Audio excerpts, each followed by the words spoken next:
Sorry, আমি কিছু বলতে যাচ্ছি।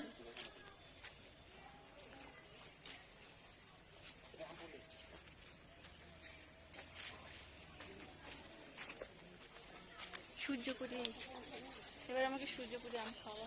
এটা যেহেতু অনেক পুরাতন গাছ, টেস্ট কিরকম হবে? সূর্যপুরির মতো। আমি আম খাই কিন্তু আমাকে নিবা?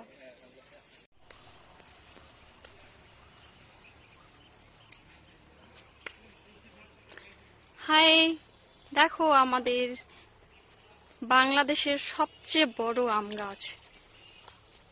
2 বিঘা জমির উপর, আদৌ 2 বিঘা কিনা সেটা বলতে পারছি না, কিন্তু বলা হয়েছে 2 বিঘা জমির উপর। আসলে এই গাছটা কিন্তু অনেক বড়, অনেক বড়। এই যে তখন গাছটা শুরু করছি, কত 220 বছরের পুরাতন, অনেক অনেক হাজার লোকের সুখ দুঃখের সঙ্গী ইতিহাস হয়ে রয়েছে এই গাছটা।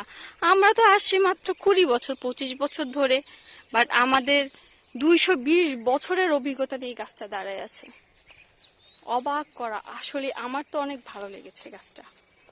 প্রচুর ফল ধরেছে, আর ভিতরে শিকড়ও তো অনেক বড়। 220 বছর কম কথা, অবাক করা কাহিনী। অনেকে বলে ভালো না, কিন্তু আমার তো ভালোই লেগেছে। ভিতরটা অসাম, প্রত্যেকটা শিকড় এক একটা বড় গাছের মতো। এই যে আমি ঘোরা শুরু করছি, সেই গাছ এখনো শেষ হচ্ছে না। এখন আমরা ঘুরতেছি, আমার মনে হয় না আমি ঘোরাটা সম্পূর্ণ করতে পারবো না। সম্পূর্ণ করার আগে আমাকে না, আমি কেটে দেব, পাঠাই দিব তো। আচ্ছা, আমার মুখ বন্ধ করলাম।